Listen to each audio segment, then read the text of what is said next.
Bom dia, pessoal! Todos bem? Um ótimo dia para todos nós. Hoje, segunda-feira, dia 17 de novembro, são exatas 7 horas da manhã. E nós estamos aqui mais um dia reunidos para estudar o Evangelho segundo o Espiritismo.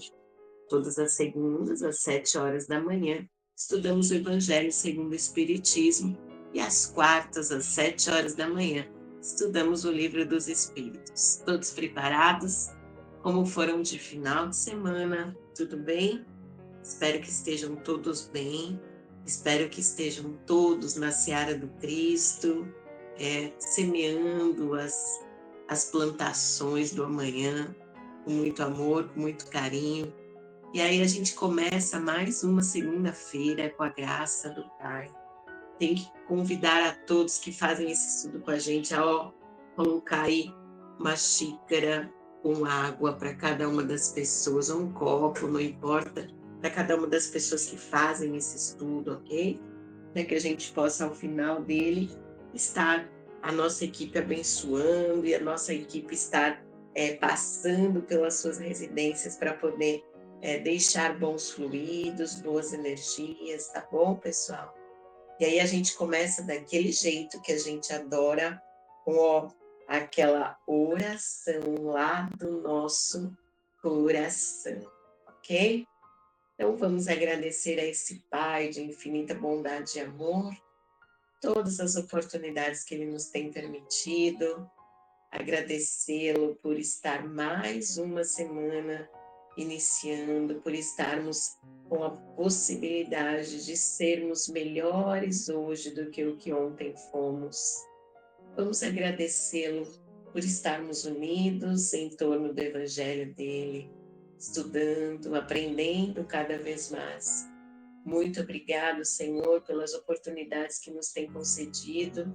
Por favor, nos permita sabedoria, nos permita discernimento, para que possamos, da melhor forma, colocá-los em prática em nosso dia a dia.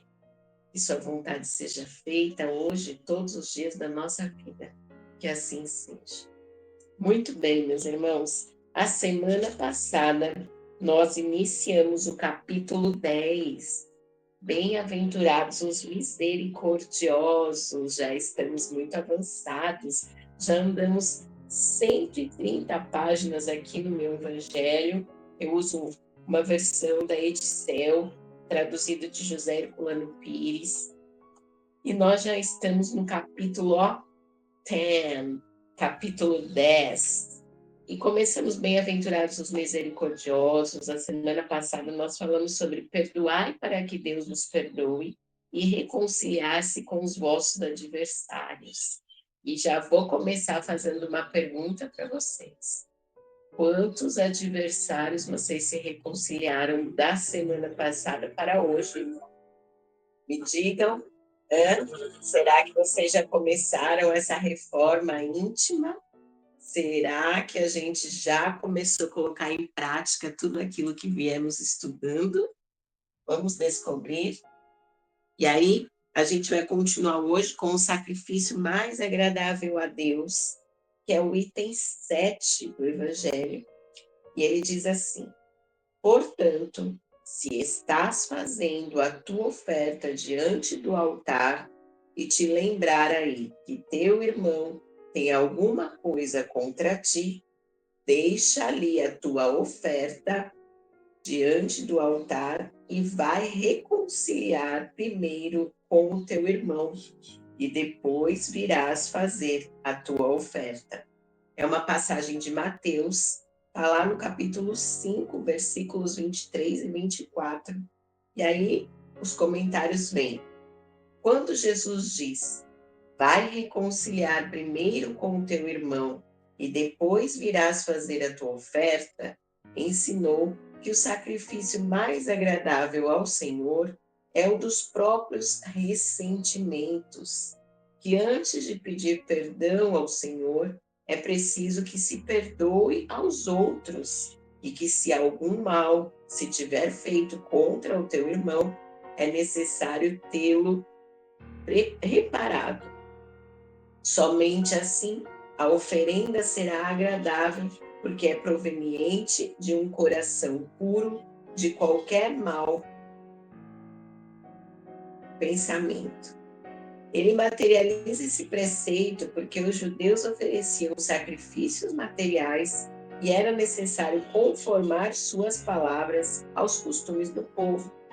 O cristão não oferece prendas materiais, pois que espiritualizou o sacrifício, mas o preceito não tem menos força para ele.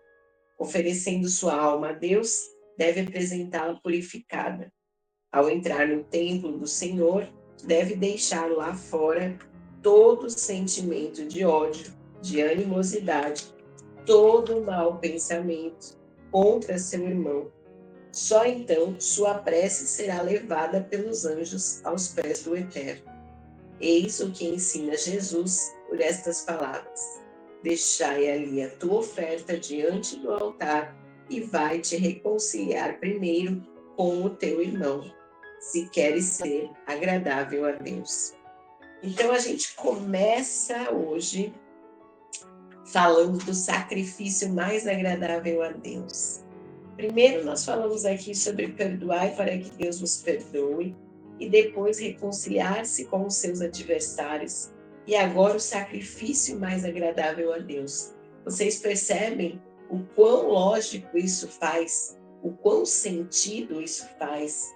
Porque primeiro ele diz que para que possamos ser perdoados, a gente tem que perdoar, né?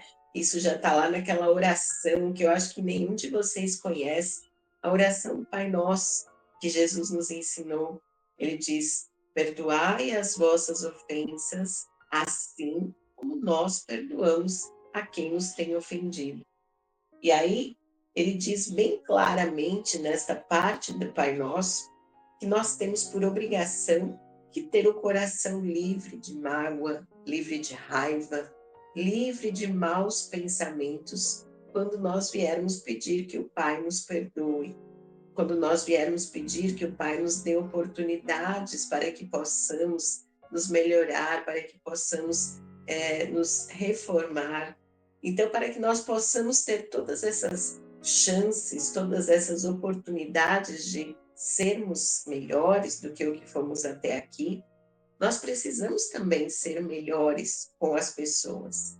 Nós também precisamos saber compreendê-las, precisamos saber abraçá-las, acolhê-las, não é? Precisamos saber sentir com elas tudo aquilo que nos aflige, para que possamos nos transformar de fato, para que essa transformação ocorra de dentro para fora, porque não há nenhuma transformação que vem de fora para dentro. Todas as nossas mudanças, todas as nossas alterações de atitude, de personalidade, elas precisam partir de dentro de nós. Então, elas vêm de dentro para fora. Eu preciso ressignificar todos os conceitos e os preconceitos que eu tenho formados aqui em minha cabeça, para que eu possa ser uma pessoa nova, a mulher nova, ou o homem novo, como se diz, né? Por aí a gente sempre ouve. E aqui, quando ele diz que o sacrifício mais agradável a Deus é que quando a gente for fazer qualquer oferenda ao Pai, ou qualquer pedido ao Pai, que nós primeiro nos reconciliamos com os nossos adversários, perdoamos as ofensas que nos tenham feito, é importantíssimo, porque ele condiz com aqueles 2 mandamentos que Jesus nos resumiu, né? Os 10 mandamentos de Moisés, Jesus resume para a gente apenas 2, quando ele diz amar a Deus sobre todas as coisas e ao teu próximo como a ti mesmo. E aí ele vai complementando isso. Como é que eu posso pedir perdão para alguém? Pode ser para o pai, pode ser para... Se eu mesma não perdoo, não tem coerência, sabe? Não tem compatibilidade. Para que eu for perdoada, para que eu tenha chance de ser perdoada, eu preciso perdoar também. Eu não posso dizer só venha a nós e ao vosso reino nada a oferecer. Então eu preciso ter as atitudes dentro de mim para que elas possam fazer sentido a hora de recebê-las de fora. a hora de recebê-las do outro. Então, quando eu me reconcilio com o meu adversário, quando eu compreendo e eu entendo que por algum por alguma desventura, por algum momento ele alterado ou ele em um nível de consciência diferenciado possa ter me causado algum mal, possa ter me prejudicado de alguma forma, até mesmo consciente, viu, pessoal? Eu tenho que entender que cada um de nós está no seu momento evolutivo. Eu não posso exigir das pessoas o que já está comigo, porque o que é meu, não é de outro. Eu consigo me desenvolver, eu consigo aprender, eu consigo interiorizar todas as atitudes que eu preciso, mas isso não quer dizer que o outro esteja junto comigo ali, na mesma linha, no mesmo patamar, sabe? Então o outro, ele vai estar no momento dele, e o momento dele nem sempre é o mesmo momento que o meu. E por ter essa consciência, por ter essa percepção, é que eu devo sim perdoar sempre, porque não sou ninguém para julgar o outro. Quer ver qual é o nosso próximo título? O argueiro e a trave no olho. Para a gente entender. Um vai complementando o outro, né? Olha lá o que ele diz no argueiro e a trave no olho. Esse aqui é o item 9. E ele diz assim: porque vês tu, pois, o argueiro no olho do teu irmão, e não vês a trave do teu olho? Ou como dizes teu irmão, deixai-me tirar do teu olho o argueiro, quando tens no teu uma trave? Hipócrita, tinha primeiro a trave do teu olho, e então verá como has de tirar o argueiro do olho do teu irmão. Uma passagem de Mateus também, no capítulo 8, 5, 6, 7, capítulo 7, versículos 3 a 5. E aí os comentários são: um dos caprichos da humanidade é ver cada qual um mal alheio antes do próprio. Para julgar-se a si mesmo, seria necessário poder mirar-se num espelho, transportar-se de qualquer maneira fora de si mesmo e considerar-se como outra pessoa, perguntando: que pensaria eu se visse alguém fazendo o que faço? É o orgulho, incontestavelmente, o que leva o homem a disfarçar seus próprios defeitos, tanto morais quanto físicos. Esse capricho é essencialmente contrário à caridade, pois a verdadeira caridade é modesta, simples e indulgente. A caridade orgulhosa é um contrassenso, pois esses dois sentimentos se neutralizam mutuamente. Como de fato um homem bastante fútil para crer na importância de sua personalidade e na supremacia de suas qualidades, poderia ter ao mesmo tempo bastante abnegação para ressaltar nos outros o bem que poderia eclipsá-lo em lugar do mal que poderia pô-lo em destaque? Se o orgulho é a fonte de muitos vícios, é também a negação de muitas virtudes. Encontramos-lo no fundo e como móvel de quase todas as nossas ações. Foi por isso que Jesus se empenhou em combatê-lo como principal obstáculo ao progresso. Então, o argueiro e a trave no olho é uma passagem muito conhecida, uma passagem que muitas pessoas comentam, a gente vai ver muita coisa na internet a respeito disso, a gente vai ver muitas piadas, muitas charges, não é? Quando tem aquele argueiro no nosso olho e só uma trave no olho do outro, mas a gente insiste em tentar resolver a trave do outro, né? E o nosso argueiro a gente deixa lá e a gente faz de conta que ele não existe. Então, olha só como tudo isso faz sentido, né? Os misericordiosos são aqueles que conseguem ter a grandeza de compreender e entender que eu sou a fonte de todo o mal que eu enxergo. Eu sou a fonte de tudo aquilo que eu percebo de ruim no outro. Então, se eu percebo aquilo de ruim no outro, é porque aquilo também está em mim.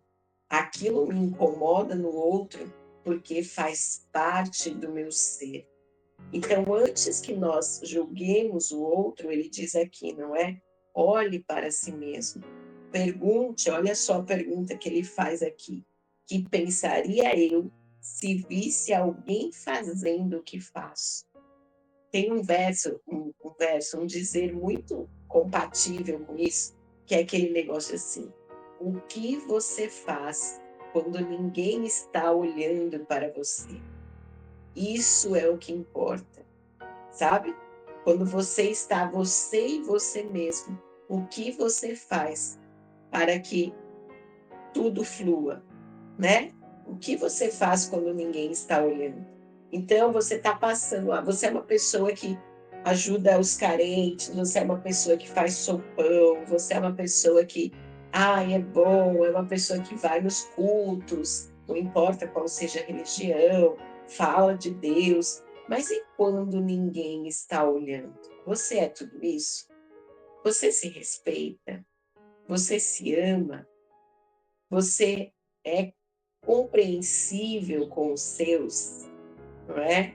Você acolhe aos teus familiares? Ou você é daqueles que vai lá no culto, faz tudo certinho naquela 1 ou 2 horas de culto e quando chega em casa, lasca chibata na sua família, julga todos eles, condena todos eles por suas ações. Mais do que isso, nunca tem tempo para os seus, sempre se diz ocupado, sempre se diz como uma tarefa. Quem é você quando ninguém está olhando? Porque é quando ninguém está olhando que nós somos o que de fato somos. Então, se somos aquela pessoa boa e caridosa quando ninguém olha, se nós estamos lá no recinto, no nosso quarto, no nosso banheiro, o que for, né? E nós nos apiedamos dos nossos, nós colocamos eles em orações, nós nos vibramos para que todos nós possamos encontrar o nosso caminho, a nossa felicidade. Este é quem você é de verdade. Agora, se quando você está só com os seus pensamentos, você apenas maquina muitas coisas ali de destruição, de revolta, de raiva, de inveja, este é quem você é de verdade. Então, vamos tirar dessa lição de hoje, né, da trave e do argueiro, esta pequena pergunta: que pensaria eu se visse alguém fazendo o que eu faço? E aí a gente começa a nos olhar, começa a virar esse olhar do outro para nós mesmos. Você viu que ele disse aqui também? Precisaria ter um espelho para que você pudesse despejar sobre você todos os teus defeitos, os seus intempéries. Isso é uma das atividades, né, uma das ferramentas que o pessoal da área da psicologia, a psicanálise utiliza muito, que é o autorretrato, é a terapia com você mesmo, é o espelho, né, a terapia do espelho. Então, você olhar para si mesmo mediante um espelho e dizer as coisas que você precisa, ser sincero e honesto com você mesmo, saber quem você é, quais são as suas verdadeiras intenções, as suas verdadeiras vontades. Saber que você de fato gosta daquela roupa ou daquela comida e não está apenas sendo levado pela onda, levado pelos amigos, né? Isso é muito importante. Conhece-te a ti mesmo, faz parte integrante, integral da nossa reforma íntima. Conhecer a si mesmo. E aí, vai dar para a gente ler mais um, porque são curtinhos, e esse daqui é mais compridinho, deixa eu ver, mas dá para a gente ler, que é o não julgueis para não serdes julgados. Aquele que estiver sem pecados, que atire a primeira pedra. E aí começa lá com uma passagem de Mateus. E ele diz: não julgueis, pois, para não seres julgados, porque com o juízo que julgardes os outros, sereis julgados, e com a medida que medirdes, vos medirão também a vós. Está lá em Mateus, capítulo 7, versículos 1 e 2. E ele continua: então lhe trouxeram os escribas e os fariseus uma mulher que fora apanhada em adultério. E a puseram no meio e lhe disseram: Mestre, esta mulher foi agora mesmo apanhada em adultério. E Moisés, na lei, mandou apedrejar a estes tais. Qual a vossa opinião sobre isso? Diziam, pois, os judeus, tentando para o poderem acusar. Jesus, porém, abaixando, pôs-se a escrever com o dedo na terra. E como eles perseveraram em fazer-lhe perguntas, ergueu-se Jesus e disse-lhes: Aquele dentre vós que não tiver pecado, atire-lhe a primeira pedra. E tornando a baixar-se, escrevia na terra. Mas eles, ouvindo-o, foram saindo um a um, sendo os mais velhos os primeiros. E ficou só Jesus com a mulher que estava no meio em pé. Então, erguendo-se, Jesus lhe disse: Mulher, onde estão os que te acusam? Ninguém te condenou? E respondeu ela: Ninguém, Senhor. Então Jesus lhe disse: Nem eu tampouco te condenarei. Vá e não peques mais. Uma passagem de João, no capítulo 8, versículos 13 a 11. E aí tem os comentários e diz: Aquele que estiver sem pecado, atire-lhe a primeira pedra, disse Jesus. Esta máxima faz a indulgência um dever, pois não há quem dela não necessite para si mesmo. Ensina que não devemos julgar os outros mais severamente do que nos julgamos, e nós em nós. Não.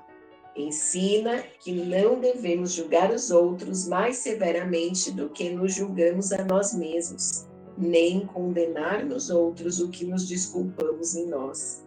Antes de reprovar uma falta de alguém, consideremos a mesma reprovação não nos pode ser aplicada. A censura de conduta alheia pode ter dois motivos: reprimir o mal ou desacreditar a pessoa cujos atos criticamos. Neste último motivo, jamais tem excusa, pois decorre da maledicência e da maldade. O primeiro pode ser louvável e tornar-se mesmo um dever em certos casos, pois dele pode resultar um bem, e porque sem ele o mal jamais será reprimido da sociedade. Aliás, não deve o homem ajudar o progresso dos seus semelhantes? Não se deve, pois, tomar no sentido absoluto este princípio: não julgueis para não seres julgados, porque a letra mata e o espírito vivifica. Jesus não podia proibir de se reprovar o mal, pois ele mesmo nos deu exemplo disso e o fez em termos enérgicos. Mas quis dizer que a autoridade da censura está na razão da autoridade moral daquele que a pronuncia. Tornar-se culpável daquilo que se condena nos outros é abdicar dessa autoridade e, mais ainda, arrogar-se arbitrariamente do direito de repressão. A consciência íntima, de resto, recusa qualquer respeito e toda submissão voluntária àquele que, investido de algum poder, viola as leis e os princípios que está encarregado de aplicar. A única autoridade legítima aos olhos de Deus é a que se apoia no bom exemplo, e o que resulta, evidentemente, das palavras de Jesus. E acaba aqui. A próxima semana vai entrar na instrução dos espíritos, mas ele disse aqui, então, não julgueis para não seres julgados. Eu acho que eu já até falei sobre isso em algum momento, que quem julga, na verdade, não é Deus. Quem julga, na verdade, não são bons espíritos. Quem nos julga a todo momento somos nós mesmos. A nossa consciência, ela é sabedora, ela é consciente de tudo aquilo que nós precisamos desempenhar, de tudo aquilo que nós precisamos fazer. Mas quem faz esse julgamento somos nós mesmos. Nós fazemos algo errado e sabemos ali no nosso íntimo que aquilo não foi legal. Aquilo incomoda, aquilo fica apertado, aquilo traz angústia.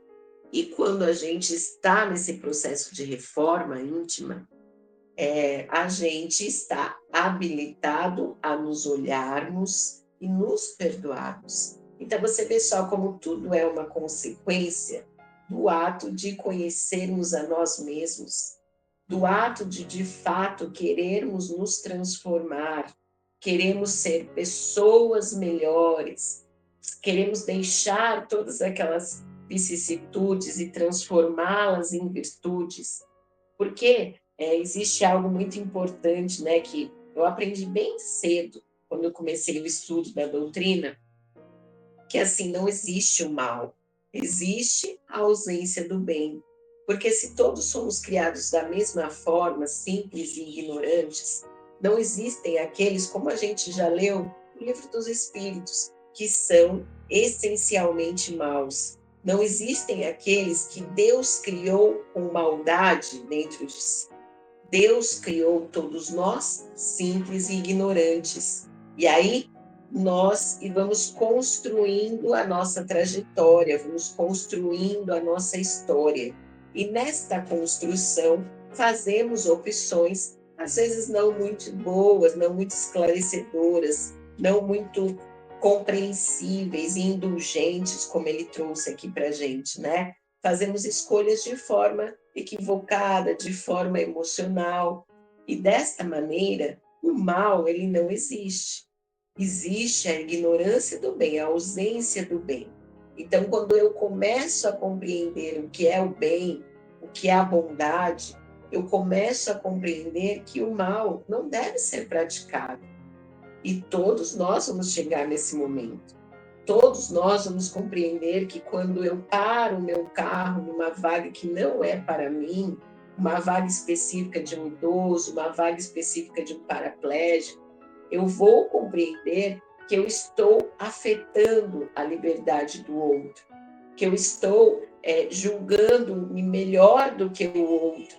E como ele disse aqui, tudo isso acaba tendo fundamento no orgulho, porque o nosso orgulho nos faz usar para nós uma medida diferente da medida que usamos quando olhamos para o outro, né? Então é aquela velha história. Eu trabalho lá numa fábrica, eu sei que, por exemplo, não podemos ter privilégios de desconto nos produtos que aquela fábrica possui. Então, quando alguém quer um desconto, não pode. Eu sou rígido, eu sei que não pode. Só que quando eu vou pleitear um desconto, eu tento de todas as formas conseguir, né? Por quê? Porque eu acho que para mim deve ser concedido um desconto.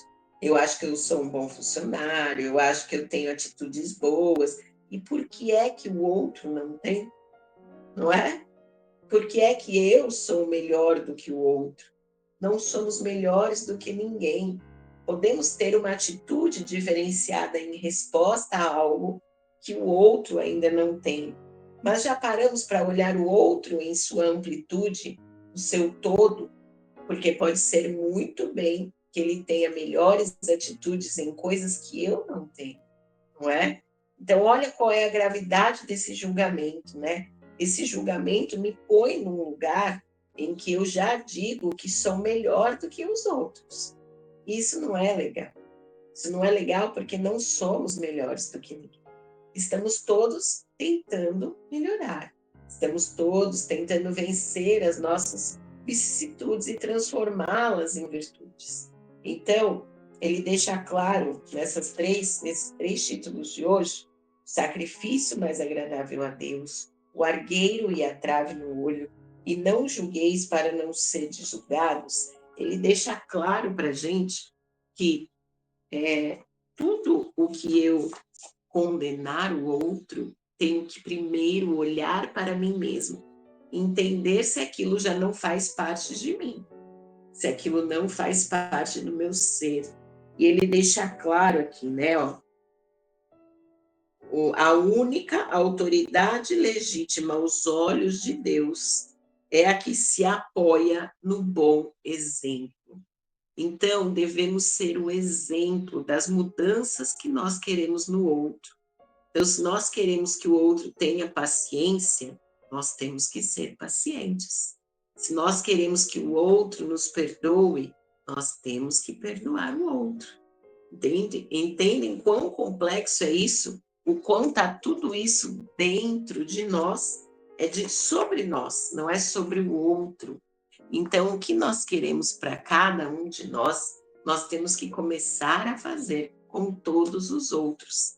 E aí nós teremos a autoridade de repente, fazer uma advertência, de repente, fazer uma chamada de atenção, porque nós seremos possuidores daquela virtude, capazes de compreender o ponto que o outro ainda não alcançou, não é mesmo? Então, pessoal, por hoje é isso. A gente vai chegando ao final do nosso estudo dessa segunda. Espero que esteja sendo esclarecedor para vocês, assim como está sendo para mim. Agradecendo a todos que estão presentes. Eunice, eu sei que você está sempre por aí, minha amiga, muito obrigado. Lembrando que eu estou deixando gravado esses episódios, porque o YouTube nos cortou do ao vivo. Eu espero que em breve eles possam retornar o nosso ao vivo. Mas eu não vou deixar de fazer os estudos, não vamos deixar o nosso propósito de lado, que é o de pensar no bem, levar reflexões no bem, tentar trazer um pouquinho de motivação, de estudo, de conhecimento, de compartilhamentos com todos vocês que acompanham o nosso canal. Afinal, nós já estamos com vocês há mais de um ano, todos os dias colocando aí um vídeo, uma interpretação, uma palavra de motivação e de carinho. Não há por que formos cortados de tudo isso. Compreendo tudo o que tem acontecido e eu espero, o YouTube, que vocês em breve possam nos devolver a possibilidade de entrarmos ao vivo com o nosso público, com as pessoas que acompanham o nosso trabalho, tá bom? Pessoal, vamos encerrar então, trazendo aquela água lá. Lembra que a gente colocou no começo uma água para perto da gente, para que nesta oração final, essa espiritualidade que nos acompanha possa estar energizando, possa estar fluidificando esta água, trazendo um pouco de todas as benesses de que nós acabamos de refletir, acabamos de ler, acabamos de ouvir, para cada um de nós.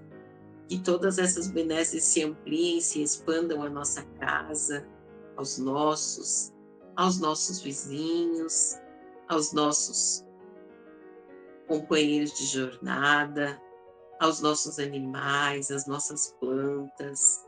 Que todas essas benesses possam se expandir à nossa rua, ou ao nosso prédio, à nossa cidade, ao nosso estado, ao nosso país, ao nosso planeta. Que este planeta Terra continue sendo rico em bênçãos que nos oportuniza, que esse planeta Terra possa receber de volta um pouco de tanto amor e de tanto carinho que ele nos fornece, que ele nos permite ter todos os dias da nossa vida. Senhor, fica conosco. Obrigado, espiritualidade que nos acompanha, que energiza a nossa água. Estejam sempre ao nosso amparo, com as possibilidades e os merecimentos de cada um de nós. E fica conosco, Senhor, não só hoje, mas todos os dias da nossa vida. Que assim seja. Muito bem, pessoal, muito obrigada por esse encontro desta manhã.